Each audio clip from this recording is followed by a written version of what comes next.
L'America ci mette i dazi? Poco importa, Formaggio Asiago e Grana Padano si voltano dall'altra parte e guardano all'Oriente, assieme alla grappa veneta e ai prestigiosi vini di una regione che da sempre primeggia nel campo agroalimentare. I due formaggi, a braccetto con la grappa e con il Bardolino superiore, il Prosecco Conegliano Valdobbiadene e il Soave, rientrano nella lista delle DOP e IGP italiane che saranno tutelate in Cina. Denominazioni di origine protetta e indicazioni geografiche protette che segnano il top della tavola e della cantina nostrane sono al centro di un accordo siglato dall'Unione Europea che prevede il mutuo riconoscimento di 100 prodotti. In soldoni un mercato potenzialmente immenso che con l'apertura al latte vaccino di qualche anno fa ha dimostrato di saper cogliere le opportunità globali, apre le proprie porte alle forme di grana e asiago prodotte in Veneto e ai nostri vini.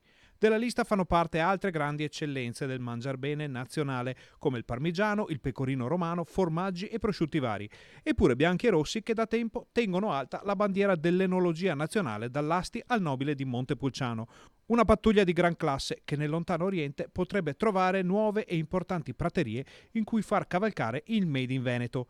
Tra i 100 prodotti cinesi che entreranno di rimando nel registro dell'Unione Europea ci sono una varietà particolare di riso, tè molto pregiati e bacche di goji. L'accordo prevede l'estensione della lista per proteggere altri 175 prodotti dopo 4 anni dall'entrata in vigore del protocollo.